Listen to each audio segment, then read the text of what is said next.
আজই নবনির্বাচিতদের শপথ, এমনটাই উঠছে প্রশ্ন। কারণ সায়ন্তিকা রেয়াতের শপথ হতে পারে বিধানসভায় দুপুর 2টোর পর। শপথ হতে পারে বিধানসভায়, খবর বিধানসভার সচিবালয় সূত্রে।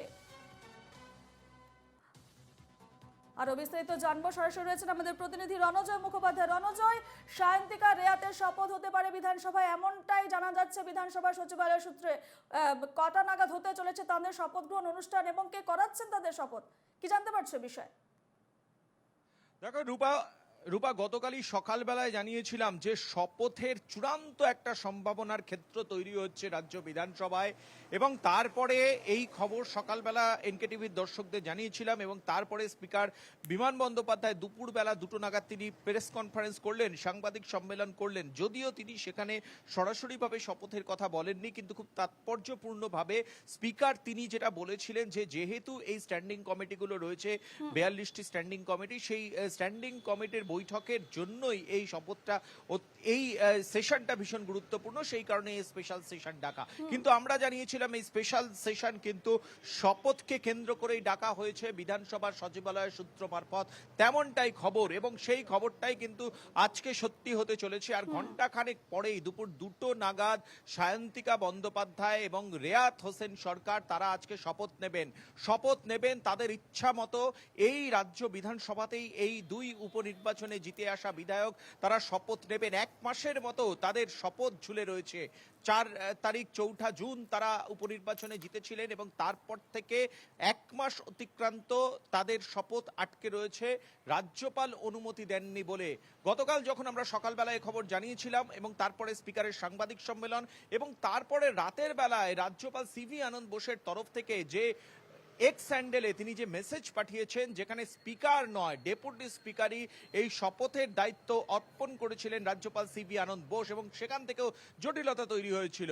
ডেপুটি স্পিকার আশিস বন্দ্যোপাধ্যায় তিনি জানিয়েছিলেন যে যেহেতু স্পিকার রয়েছেন, সেহেতু তিনি ডেপুটি স্পিকার হিসেবে শপথ করাতে পারেন না, তাহলে স্পিকারকে অসম্মান করা হয়, আমি এই ক্ষেত্রে অপারগ। স্টেটমেন্ট ছিল ডেপুটি স্পিকারের এটাই।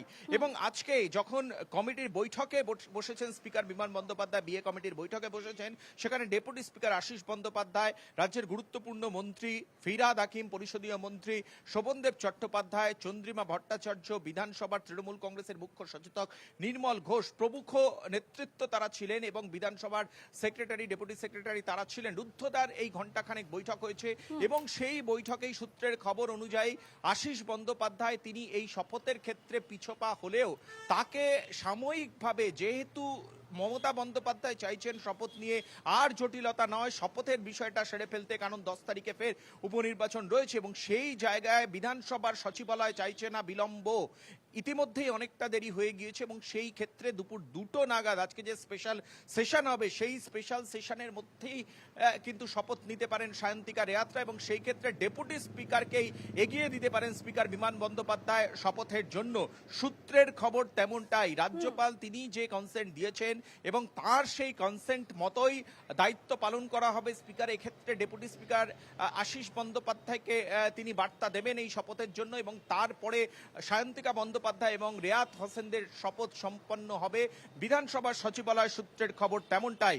অর্থাৎ শপথ নিয়ে যে জটিলতা ছিল এতদিন ধরে, তুমি দেখো যে এই ঘটনা নজিরবিহীন ঘটনা, কিন্তু এর আগেও আমরা দেখেছি নির্মল চন্দ্র রায় বা বাবুল সুপ্রিয়র ক্ষেত্রেও এই ঘটনা ঘটেছে। শপথ নিয়ে রাজভবনের সঙ্গে বিধানসভা বা নবান্নের যে দূরত্ব তৈরি হয়েছে, নির্মল চন্দ্র রায়কে শেষমেশ রাজভবনে গিয়ে শপথ নিতে হয়েছে। বাবুল সুপ্রিয় উপনির্বাচনে জিতে এসেছিলেন, তারপরে তিনি মন্ত্রী হয়েছেন, তার শপথ নিয়েও বিরাটভাবে জটিলতা ছিল। তারপরে বিধানসভায় এই ডেপুটি স্পিকারের মাধ্যমেই শপথ নিতে হয়েছিল, সেক্ষেত্রেও ডেপুটি স্পিকার আশিস বন্দ্যোপাধ্যায় তিনি রাজি ছিলেন না স্পিকার থাকতে শপথ গ্রহণের ক্ষেত্রে, কিন্তু শেষমেশ নমনীয় হতে হয়েছিল বিধানসভাকে, বিধানসভা স্পিকারকে, এবং বাবুল সুপ্রিয়র ক্ষেত্রেও এই আশিস বন্দ্যোপাধ্যায় ডেপুটি স্পিকারের মাধ্যমেই কিন্তু শপথ নেওয়া হয়েছিল নওশাদ আলী কক্ষে। আজকেও কিন্তু সেই ঘটনারই পুনরাবৃত্তি হতে চলেছে বলে বিধানসভার সচিবালয় সূত্রের খবর।